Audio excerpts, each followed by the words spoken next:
Thank you for coming out. You're in for a treat. They say good things come to those who wait, and this definitely is going to be true here. So I'm going to introduce Dr. Ibo Matthews. He is the group leader of Material Science Division, currently at Lawrence Livermore National Laboratory. He got his PhD in 1998 at MIT, and then he moved to Bell Labs, where he became full-time staff, and then he moved over to Lawrence Livermore in 2006. And so, without further ado, Ibo Matthews. Thank you, George. Yeah, and my fault, I'm sure I sent an old bio. So as of 5 months ago, I'm no longer a group leader, I'm a division leader of material science and the lab. And I'll talk a little bit about the lab and lab structure. So first off, thank you so much for coming to the seminar. Thank you, Amit and Gerard, for being kind hosts, and everyone I've met with today. It's been great. It's been great to see Ethan, a former student from the group, and hopefully soon to be a Livermore with us. Okay, so I may have sent out a title and an abstract, and I'm sure I changed that also. So hopefully you'll bear with me. The talk kind of has two sections to it. The first one we'll talk about what the lab does, who the lab, we are as a lab, DOE, and then I'll dive into additive manufacturing, which I've spent, the last, 7 or 8 years or so researching after a career in sort of laser physics, optical science, and physics. So with that, I'm going to walk through just where LLL sits. So we're one of 17 Department of Energy national laboratories. As you can see here, there's a range of laboratories from the multi-purpose national security labs, which is what we are. So we're sort of a one-stop shop, but for national security type applications. And there are also multi-purpose science labs that have multiple programs like Oak Ridge, I'm sure you're all aware of, as well as the more single-purpose labs that host very focused sets of research, some special beam lines like the free electron laser at Jefferson Lab. It was established in 1952. We're close to 8,000 employees right now. It's a 1 square acre, about $2.5 billion, a little closer to $3 billion annual budget. We're operated by LLC now, used to be managed just by the University of California. We also have a test site. So this is on a good day in Livermore. It's in a very dry valley, so they make sure to capture the day or two it rains a year. It rains a little more, but it's usually a little more brown in the summer. Come and visit. And we have this site called Site 300 where we go and blow things up and don't scare the neighbors if we too much of this. The lab was founded by these three guys, more or less. Lawrence, we all know of. Edward Teller really was pushing for a second lab after Lawrence Berkeley Lab. So Lawrence founded Lawrence Berkeley Lab as a professor at UC Berkeley, and Teller was a part of the Manhattan Project. Also, Herbert York was part of the Manhattan Project and was the first director. And they kind of characterized the attitude, the sort of philosophy of the lab, team science, being able to bring multiple disciplines together, audacious ideas, or some would say who know Teller, crazy ideas, and then pushing extremes, being able to outfit the lab in terms of capabilities so that we can really push the edge in our approaches. Now, audacious ideas, Teller was known for basically promising things that everyone thought couldn't be done. And somehow, well, if he said it in the right audience, we had no choice. We had to go do it. So that was sort of what he was famous for. But these three sort of concepts sort of characterize who we are. We're separated in a sense between what we call program, or things that we get funded directly by Congress to do, primarily in stockpile stewardship. Okay, that's taking care of the nuclear stockpile. Threat reduction and deterrence, these are kind of together. Basically, knowing what our adversaries are doing and understanding how we might either thwart them or negotiate in terms of policy for a favorable outcome. And it includes not just nuclear, but multi-domain, meaning cyberspace and all sorts of other kinds of weapons, chemical and bio and that kind of thing. And then finally, energy and security. Energy security and climate resilience is somewhat newer, although we've always had something there. It's grown quite a bit given the issue of climate change and a need for a carbon economy to take up carbon and so on. So, despite the lab having as its core, nuclear deterrence and nuclear weapons stockpile, and we see that as a very important national security issue that if we don't get right, we'll be in trouble. So that's the line of what I'm calling program or kind of directly funded, big program areas. And then under that, we have what are called the disciplines, okay? Science or physical science, engineering, and computing. And I'm part of the science part of this, the physical sciences, where we develop capabilities that meet the needs of those programs. Okay, so it may be that we have a big emphasis in threat reduction one year. Well, then we sort of position our capabilities, our disciplines to attack that. Maybe we need to grow quickly here. Then we basically reconfigure our disciplines to do that. So it's meant to be a flexible kind of system where we separate out the disciplines, the expertise, whether it's physics, chemistry, bio, computing, engineering, all sorts of all flavors of engineering, towards these needs. The lab structure, this is speaking again to this flexibility, is called a matrix, right? So we have a matrix organization where here we are, the computing, engineering, and physical life sciences, and the directors here, and then the principal directors here for those big programs, and then up to the director team, the deal.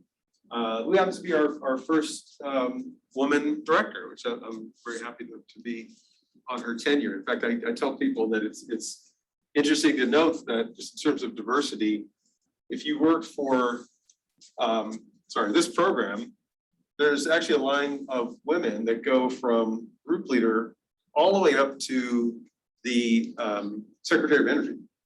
So I think that's pretty cool. Anyway, so diversity, equity, inclusion is something we cherish. And I just like to point that out, that at least, in this org chart and in lots of other places, we try to live, walk the walk. Okay, so drilling down further in terms of organization. So my boss, Glenn Fox, he's the associate director for physical sciences. And we have 5 divisions, material science being the one that I lead, but nuclear and chemical science, physics, bio, and atmospheric and earth. As far as my division, 450 staff, and that's out of about 1,300 total for all of physical sciences. So we are the largest division, about $200 million budget, 17 groups. As far as what we study, I just have a couple more slides before I'll get into the AM part of it. But we have sort of a baseline of research that involves the work we do for the stockpile. So lots of actinide science, lots of energetic material, high explosives research. We do research in targets for the NIF laser for high energy density science and inertial confinement fusion. So we have kind of a baseline of a lot of those projects, but we see drivers for change. The what's called life extension program is when we are basically given the task to refurbish a particular weapon system. Either ourselves or Los Alamos get that assignment. So that's led to a huge amount of need and across those disciplines for support for that. Change in science focus. So again, the renewable energies I mentioned. Unrelenting adversaries. So if you look in the news, there are lots of things going on with our adversaries, China, Russia, and other places, and particularly in advanced technologies, things like hypersonics. Those 2 countries are leading in, and they won't stop, so we shouldn't stop. So we're still developing technologies to basically be at the forefront in terms of national security. I mentioned multi-domain deterrence, so Colonial Pipeline incident was one of those, but we're always finding adversaries at the edges of our security ring and need to keep diligent on that. Being able to move faster. So we deal with a lot of very old manufacturing technology. In some sense, when you walk into an old plant somewhere in the Midwest here, manufacturing for automotive or steel making, a lot of that does look like our plants in Kansas City and in other places. If there's a movement, not just with us, but with other heavy industries to be more responsive and adapt advanced technologies more rapidly. And then growth in computational resources has led to kind of a growth in data analytics and machine learning. So these are areas that we're seeing as drivers for change. And I'll go through all this, but I'll just highlight. I mentioned data science and AI.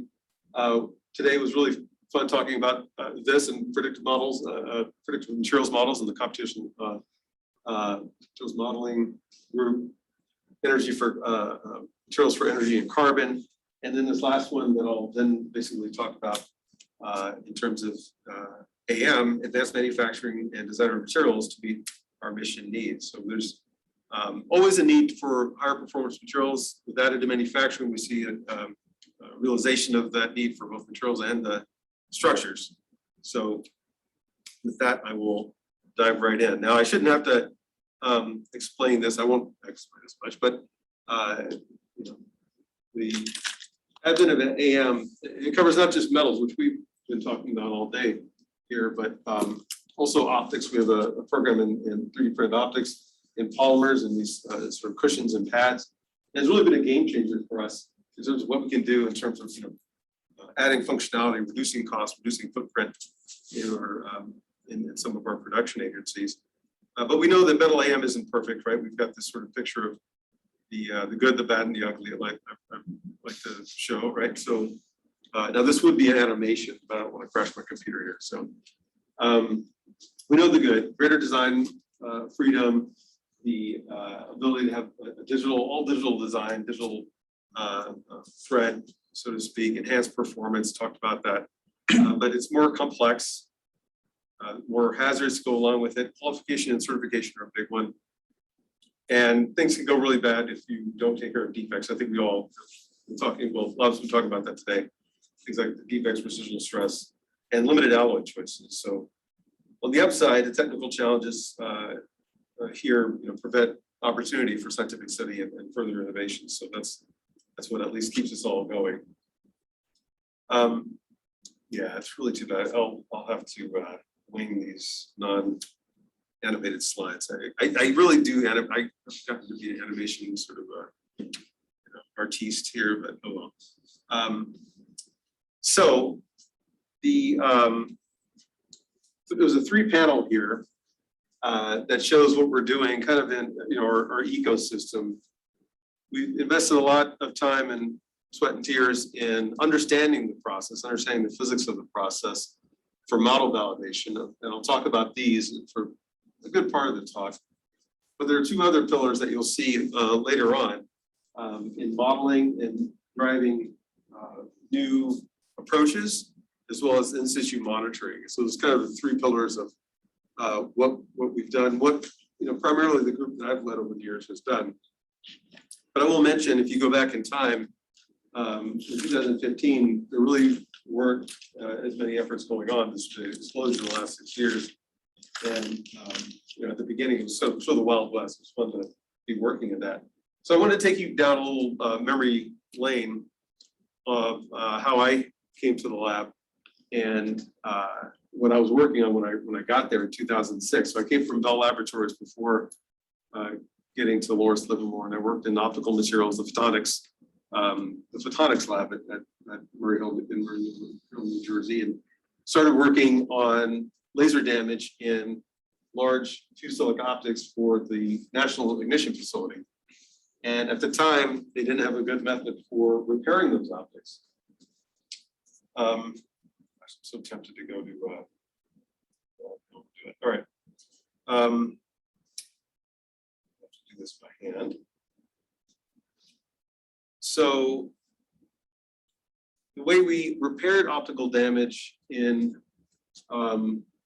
fused silica was to use a CO2 laser and basically heal the damage so it looked something like that, and you didn't get eruption of more damage as you shot the lasers or pulse laser system. So this fracture would just keep growing and make this big, huge problem.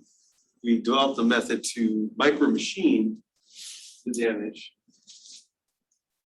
And that system looks something like this, where we've got a 10 micron CW laser, a galvanometer system, F theta scan lens, a workpiece, and voila, we produce a little divot there that won't damage and doesn't focus light downstream. If you look at a laser powder bed fusion system, it looks fairly similar. 1 micron laser, similar kind of optics, workpiece. Oh, and there's this powder thing, and that should be a piece of cake, right? And then I was introduced to diagrams like this, which coming from physics and optical science, I had no idea what this was all about.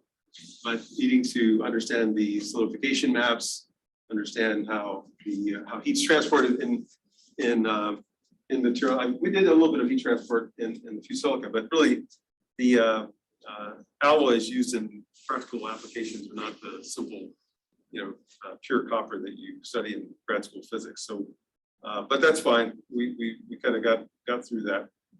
But we were interested in the very beginning, less in the solidification microstructures and more in the process itself, understanding the physics bit, as I mentioned. So this is one of the earliest papers from Sakai Rawa. And this is actually just when Wayne was starting to get involved, but this is before, or just at the very first year of his project, but just had Saad and Eddie Anderson, Saad's boss, to develop this called ALE 3D. It's a finite element model to describe the process. You can see, comparing, so for Wenda, looking at some of Wenda's simulations today, of course, this looks, like in the dark ages, but we all had to start somewhere, right? So, but the question was, were the, and still today, right? Are the models accurate? It's giving some hint of what kind of diagnostic you might, or what kind of imaging system you might want to have if you want to try to validate these kinds of models. The problem was doing detailed high resolution experiments on commercial equipment is very challenging. If you go back then, again, 2015 or so, and even today, and sometimes it works, right? You just, the idea was, we have these commercial systems.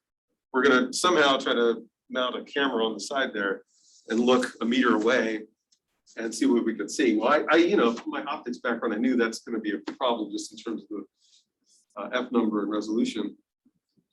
On the other hand, these are the type of experiments we were doing. This is my lab at Livermore. I've kind of given it away, but at the time I had a laser lab, and that's what our setups look like, and they don't really match these two pictures. So how to get over that? How to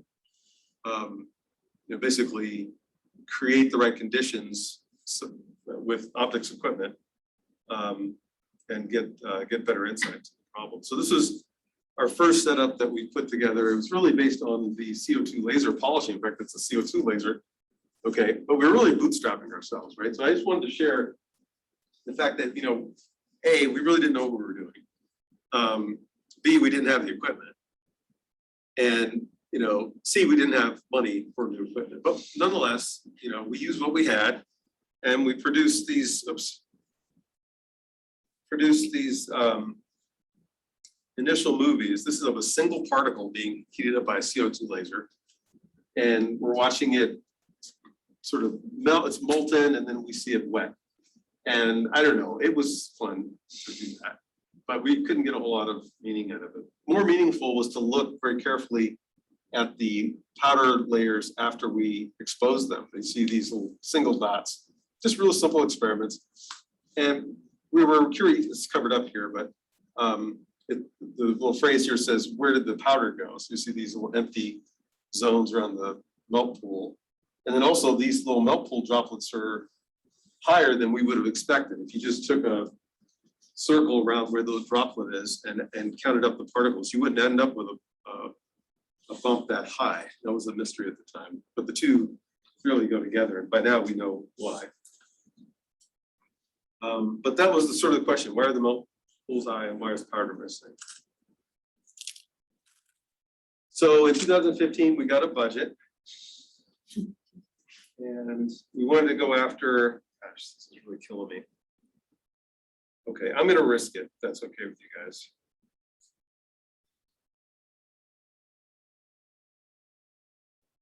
It's really risky, but yeah, here we go.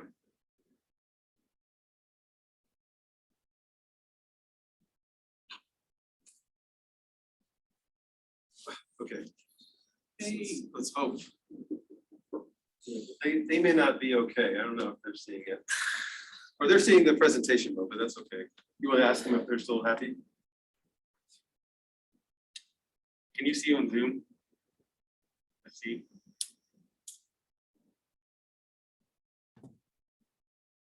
No, we can't see. the presentation mode. Can they see this mode at least? I can. We can see the non-presentation mode.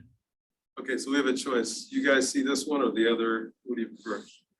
I think you just have to share the presentation screen, right? You just have to stop sharing in Zoom and, oh. So what do you want to do? So if they can see this, then we can keep going. If you go to say, Well, I think they see this. They see that? I think. No, back to the seeing this, right? Oh, Yeah, oh, that's a shame. Yeah, if you go back and Yeah. just share screen, it might work. you just share screen. Probably right now you're sharing the app. You're not Yeah, sharing the you screen. selected the app. Okay. So you share. Okay, this is a lot of changes. Let's see. So I can stop sharing and then reshare the screen? Yeah, All right. Top Yeah, left. just share the screen. Yeah. so right to the bottom. Yep. Yep. If you go to it now. Yep.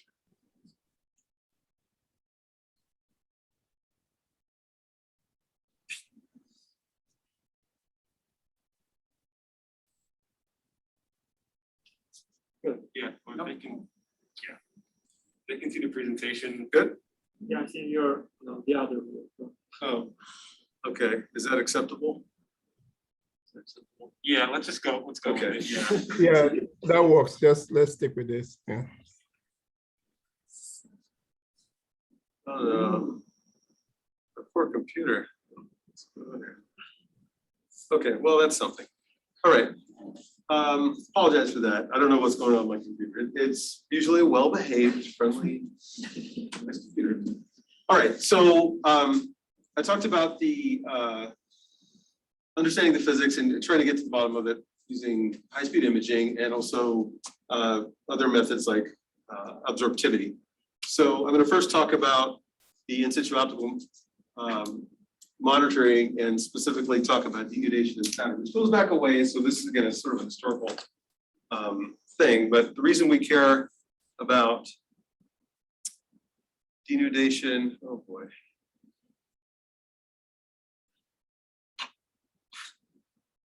Okay. Spatter and denudation is that they cause defects, and this is what the defects can look like. You have a particle that lands on the surface after spattering out in the melt pool. It can be a source of a fusion pore around a particle. Denudation, as we know now, is caused by powder being flowing into the melt pool, and that can also cause some defects. Let's see. Okay.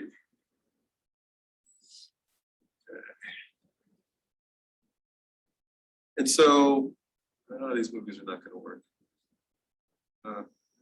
It actually looks pretty good on the Zoom screen. Oh, it does? Yeah. Oh, I see, yeah. Okay, interesting. Okay, so, Yeah.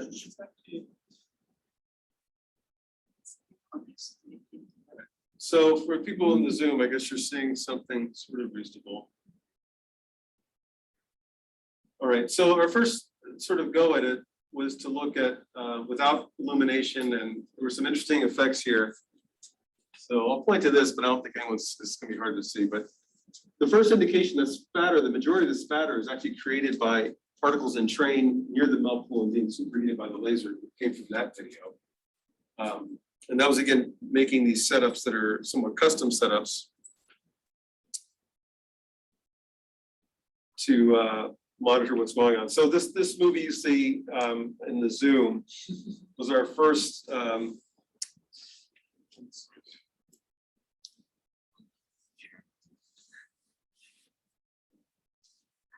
okay. Let me try to get past these movies. I apologize for this. This is really not. But these high-speed videos showed the physics of the melt pool dynamic, the entrainment of the powder, and helped us explain in kind of the early days what was going on with denudation and with spatter.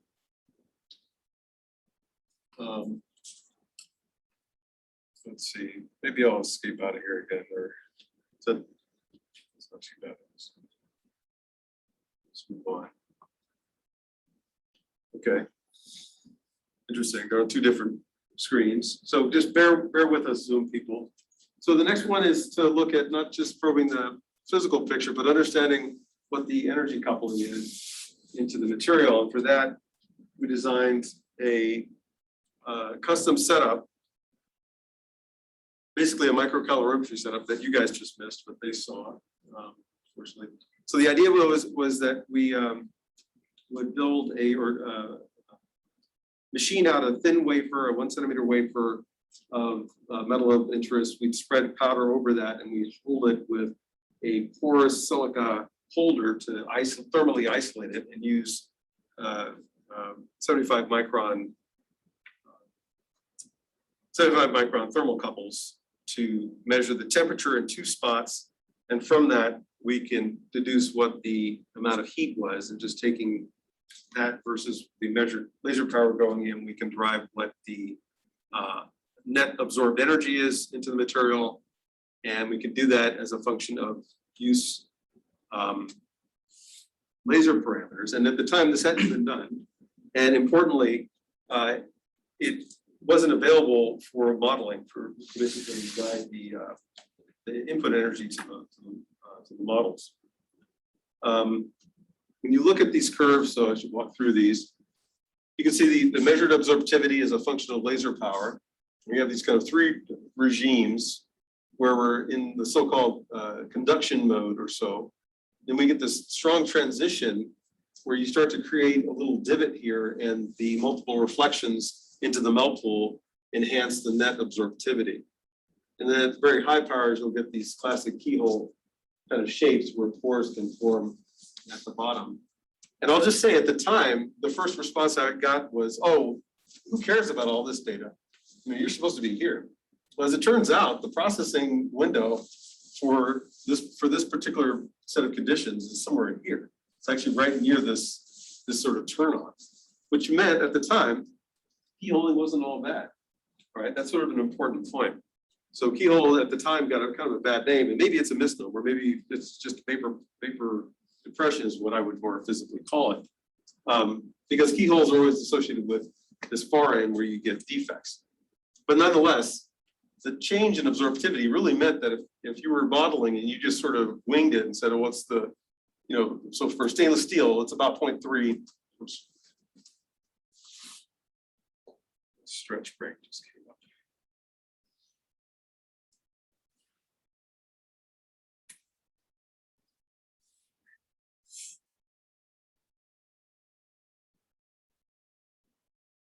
Okay.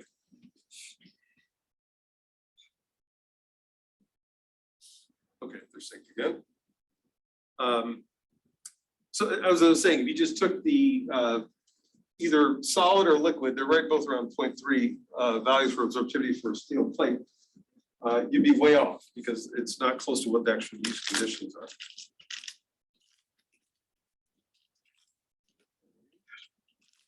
I asked for it, didn't I? I knew this was a risk, but I went for it anyway.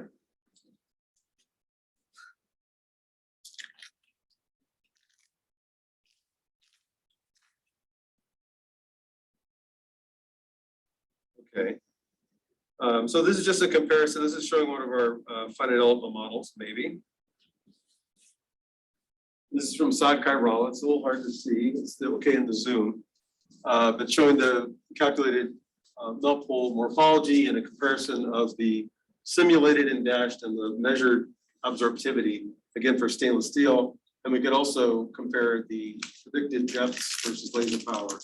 And with those 2 parameters, you really do lock in the models. There's not a whole lot left to imagine the process. But this allowed us to really have confidence in our modeling.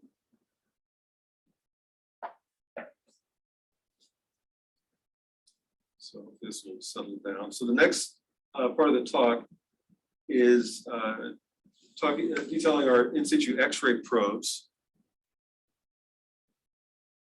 And for that, we collaborated with our with partners at SLAC.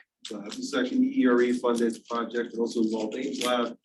And ourselves was funded by Department of Energy, ERE, as I mentioned.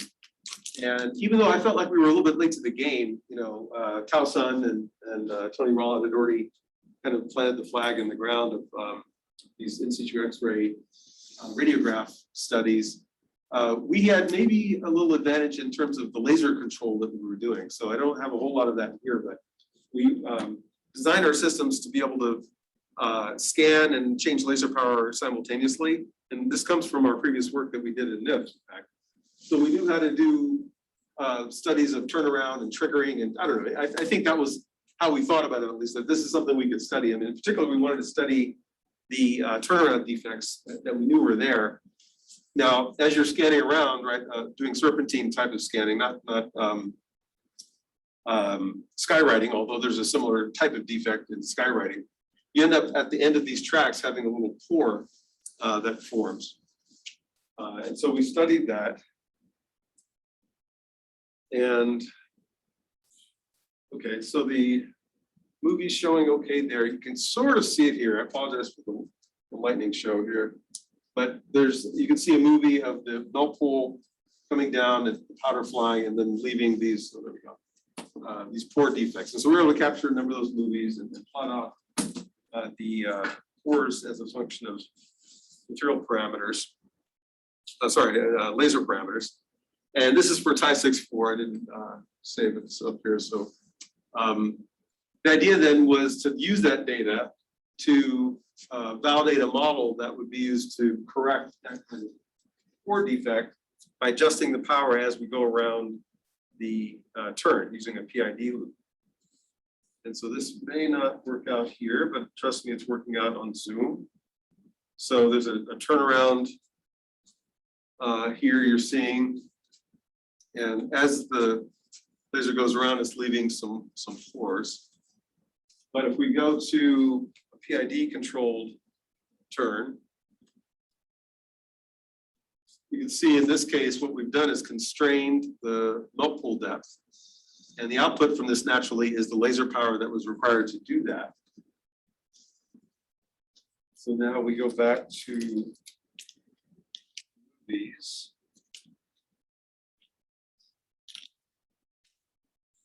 And if you can just make out here, this is the output laser power that we went around the turn. And so we actually use that prescribed full W shape in our custom built quantity 3D system. We have to use that to correct defects on all the turns. There's more to correcting defects in AM than this, but this was sort of I think a good step in the right direction.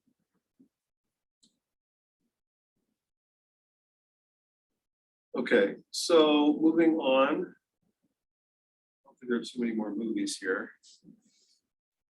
So just again, sort of walking through things, getting a better sense of the physical picture, being able to use that to validate models, and now to try to go to full builds. So to use those insights to go to full builds.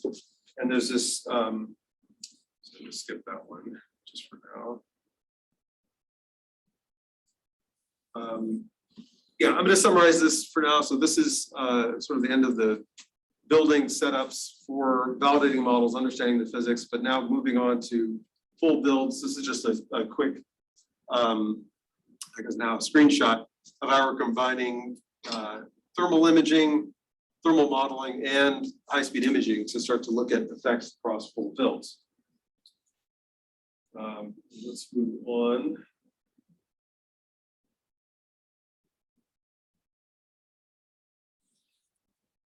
Okay, so these are the three panels I mentioned before.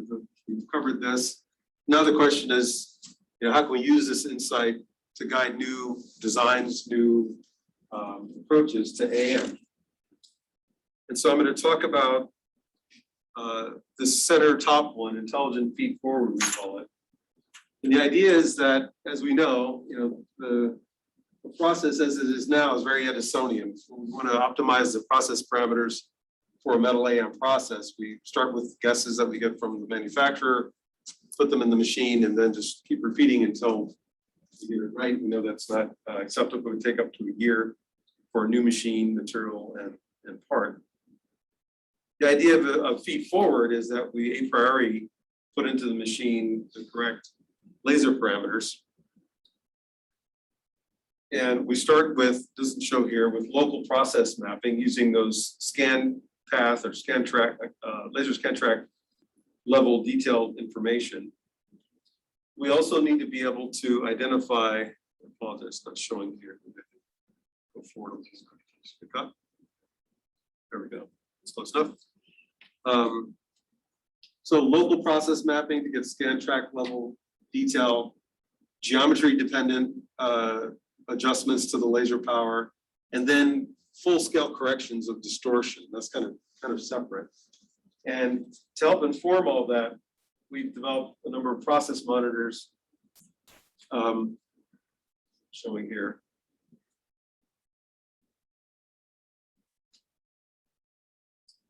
Process monitors, which are used in two ways. One is a direct output of the machine to have quality control, such that if we're building a part, this is fairly common, if you're building a part, you start to see some signals that say, okay, the process is way out of whack, we need to stop the part and quit. That's typically how it's used today.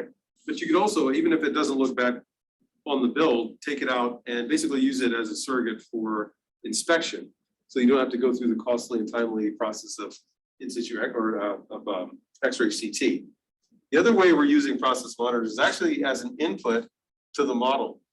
And some of the controls work I saw this morning really resonates with what we're doing here. So I'm very much looking forward to talking more about you all about control algorithms for this process, because we're using both the monitors here, but also directly putting in the local process map for the physics-based model.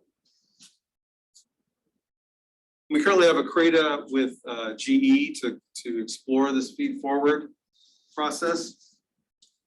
And we have what was on loan, but now is we purchased it this past year, a M2 machine. This is our advanced manufacturing lab. You'll see more about that later. And we've been doing some simple builds to explore distortion control as well as defect control using feed forward. And the CRADA we have with GE not only involves us, but also involves our partners at Kansas City, National Security Campus. So that's where we do our production of parts. Okay, so for the last part of the talk, I wanted to discuss briefly the laser feedstock co-design, we call it. So as it is, metal additive manufacturing has been a process where a simple laser beam, Gaussian beam is used and cast alloys are used, okay? We've been sort of stuck in that mode for a long time. Recently, there has been some work, well, with us on both scores, in alloy design and in beam shaping to kind of control the process and expand the phase space a little. So I'm going to talk to you a little bit about beam shaping work that we've been doing, and I'll touch just at the very end on some of the alloy design. Okay, so I hired a talented postdoc who knew how to manipulate beams, and he had the idea of getting into more generally structured light. And there's a lot you can do with lasers because I'm a laser guy. I don't want to bore you too much, but you know, in terms of just what you can do from a Gaussian, there's a whole world of modulation you can make, either amplitude, phase, polarization, and that's used across a wide range of applications from facial recognition, time of flight imaging, and optical metrology. But again, we do very little with regard to controlling the beam and additive manufacturing.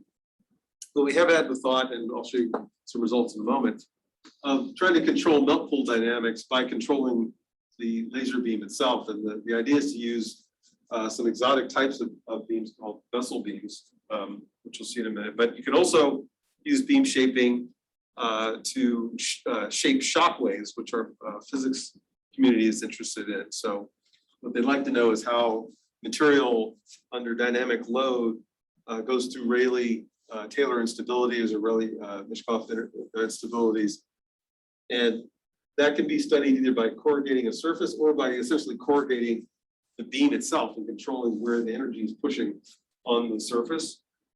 And then finally, laser micromachining has been probably more readily used instance of beam shaping, being able to make higher quality cuts. But this is sort of a broad look at it. In terms of the applications to additive manufacturing, one of the neat things about the bezel beam, as it's called, right? It's this sort of bullseye pattern, and it's created through what are called Axicon optics. It's got a number of interesting properties, but one of the most interesting is that it has a very deep depth of focus. And we realized that that actually would be useful in terms of AM machines that have thermal lensing problems. So you're obviously building over, days to weeks, and the focus can drift, everything can drift for that matter. And having a system that's a lot more forgiving in terms of depth of focus could be advantageous. So we're attracted to it for that. But we're also attracted to it because of the effect on spatter. Again, it's going to be a little hard to see here. But comparing Gaussian to bezel beams, we were able to see and show that the spatter is much more well controlled, as well as the melt pool is more stable. This is showing an example of us using elliptical beams and modifying the thermal field. So in this case, it was actually to demonstrate that we could control the microstructure, which you see here. So at the top, we've got a Gaussian beam. The build direction is this way. This is a full build. And for a given set of parameters, we ended up getting these large columnar grains, but we could refine those grains and we could have a higher degree of nucleation in the build if we extended out the beam this way and basically got a larger melt pool. So that was some work we did early on with elliptical beams. But the most recent work we did was just published actually in Science Advances using these bezel beams and showing control of the microstructure, melt pool control, and a number of other effects. Okay, I think I'm heading towards the exit now. Let's see if this will update. So just a summary, if I can get to it. So you can do it. Okay, it's sort of there. So the idea of this energy alloy co-design is that we're designing custom laser fields. We're putting those into our those same hydrodynamic models, and we're simultaneously optimizing the alloys to be more amenable to rapid solidification. And out of it, we get apparently a strobe light functionally tailored material. There we go, it's mostly stopped.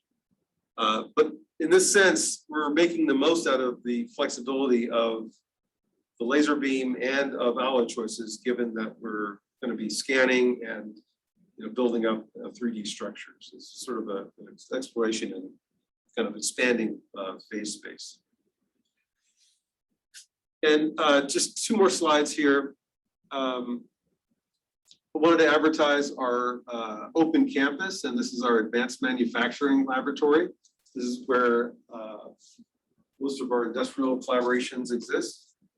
We're open for business. We're very much welcoming you all to come and visit and have a look. It's split up into a couple areas.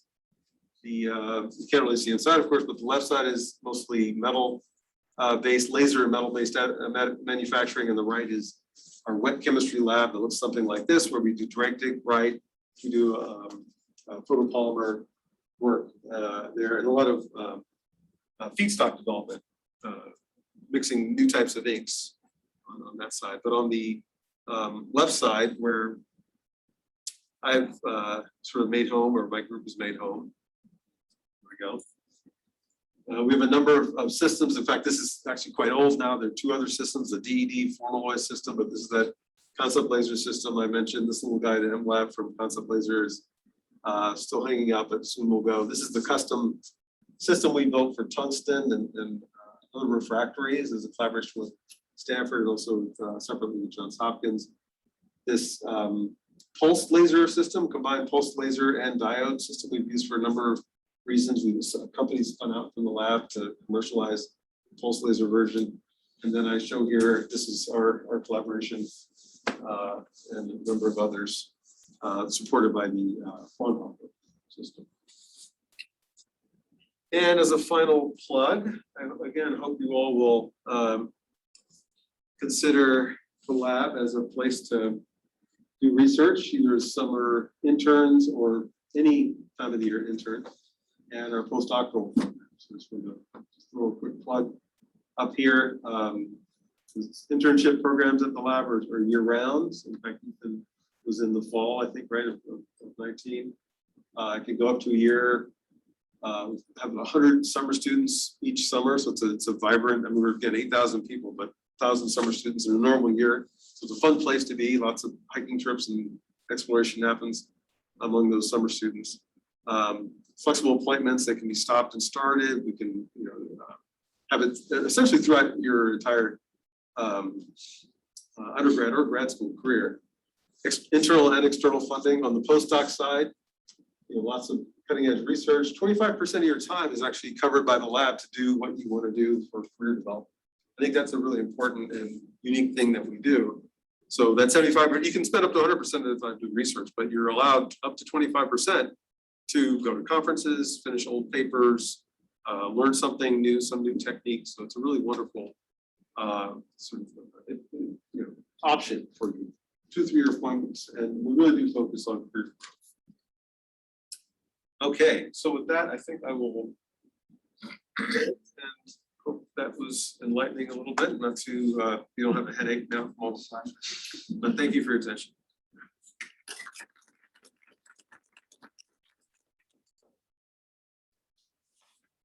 We'll take a few questions from the audience and then as well as Zoom. So if you have questions in the chat for the Zoom, those who are watching over Zoom, just send them in and we'll ask those. But think of people in the audience first.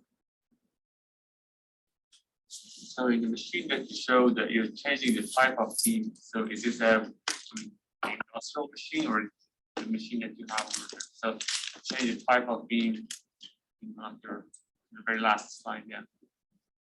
Yeah, it was this system. So we actually used, so we did two. One doing full build on the Fraunhofer, and then there's another system that I didn't really show, but it looks something like this guy, just a single track system to do the high-speed video. So we did single track, but we did full builds on the Fraunhofer, Conity 3D Fraunhofer system.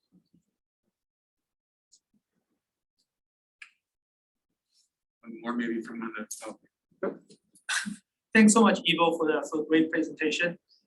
So my question is about that basal lens that can play the beam. Is that in that case, does the optics move with a gantry system, or is also kind of a goggle type of setup that you don't need to move the optic? Yeah, good question. No, so it's formed in the collimated beam, so it goes right through the galvos. So it's as if it was a Gaussian beam. There's somewhat of an issue with how precise you want to make the beam. The bigger the optic behind the galvos, the better. But then you can have some issue going through the galvos. But for us, we were using roughly 2.5 inch optics, and it wasn't too bad. But it's through the galvo system the same as we would do a Gaussian beam. I see. And then the follow-up question is that we can see that the spatter has been significantly reduced with that beam. Do you have an explanation for that to happen? Yeah, so honestly, one of the most interesting parts of that is that the what apparently is happening, the Bessel beam has this sort of sharp pencil-like center, but then it's got this waist around it. And when spatter would start to sort of cycle through, it would get trapped by that. And it would end up being pushed back down. At least some amount of it was doing that.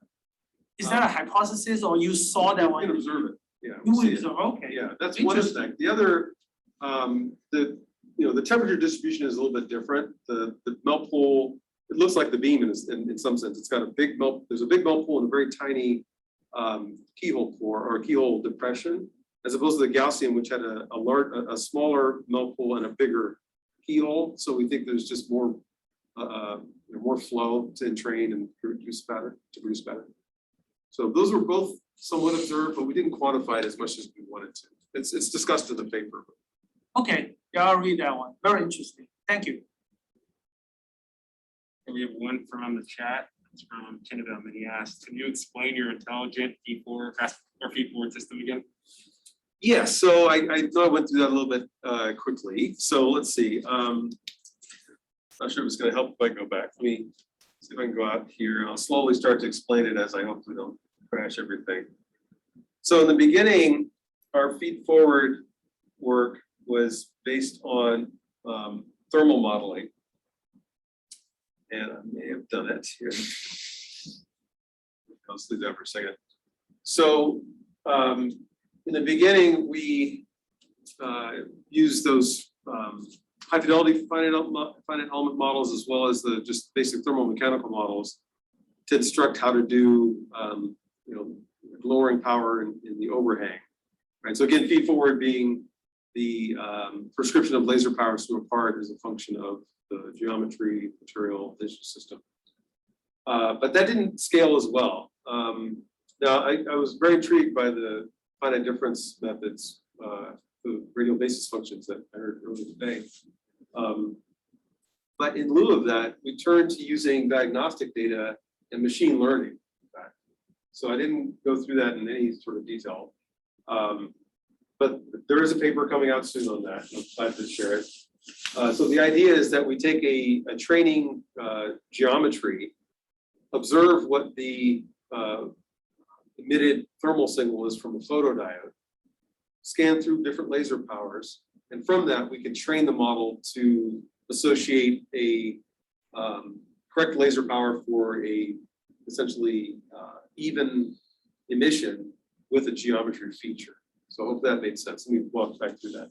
So the idea is, again, that we use a training geometry with some open windows and edges and walls, not a huge set, to train what the laser power should be to keep the thermal signal constant. And we use that to basically first analyze the geometry of a new shape, and then prescribe basically what the laser power should be based on that original training. So hopefully that makes sense. My computer's not coming back, so it knows. Yeah, it says thanks. Yep, you got it. Okay. Another one maybe from the audience?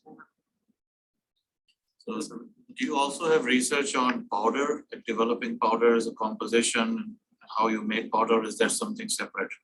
Yeah, that's a great question. So we definitely have research in the developing new alloys. So I just touched on it a little bit.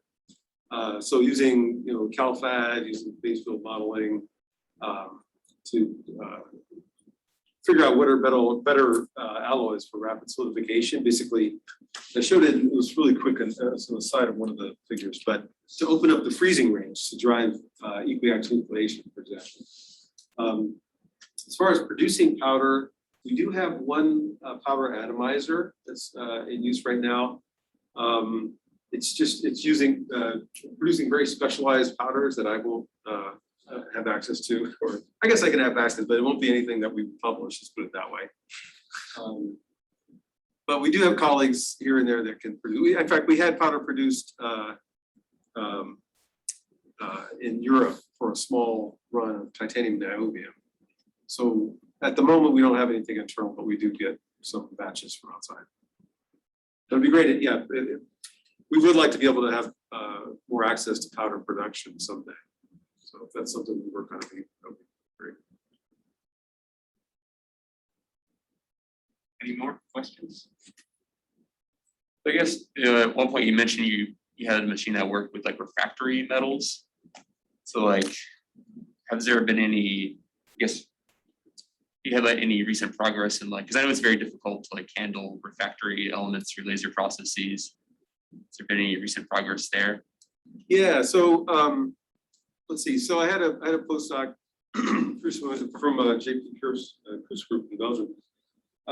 He's a student there, and actually he went back to teach, and he built this system for refractories, which has a up to 1,000 C build plate, and he wanted to put tungsten. So that was the target, pure tungsten, which is very challenging, right? Cracks all over the place. But he hadn't seen a really thorough study at those very high temperatures for powder bed fusion. So he tried to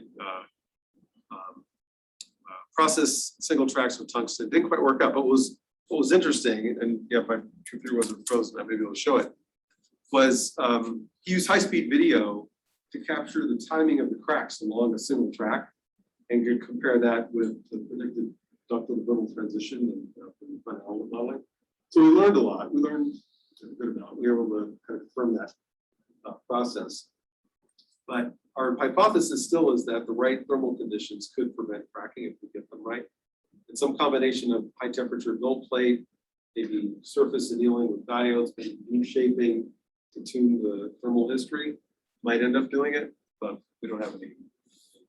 We also studied very small amounts of rhenium and tantalum. At some point, tantalum will get fine. Or tungsten dope tantalum. But yeah, we're still trying. So if you have ideas, we'll take them. All right, thank you. Okay, we'll take one more.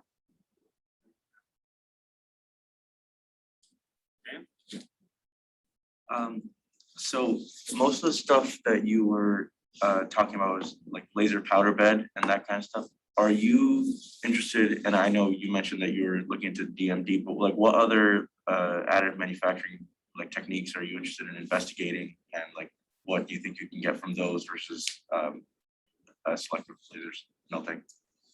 Yeah, so you know, just really quickly, I guess it's powder bed still, but this company actually commercialized a layer by layer printing with pulse lasers. So that's, I mean, as one technique. So a few sort of outgrowths from powder bed like that. We're developing a new powder spreading method for one of our for the upper system. Ink jetting is we have a system there. Is I think interesting. So we're exploring ink jetting. We're trying to do multi-material ink jetting. The DD system we just received. We haven't done a lot in wire. We do have a little bit of wire going on. No wire laser, and there's no E-beam either at the lab. It's all interesting. I mean, again, I come from a laser background, so I get a little bit arc, electron, laser's okay. But those are some, but I think, you know, the applications really drive it. You know, we for laser powder bed and some E-beam, you know, they are able to meet the requirements for fine features and lattices and things that we're being asked to build. But that's just metal. So we have a whole world of polymer ceramics, even bio printing at the lab. Okay, great. Let's thank our speaker again.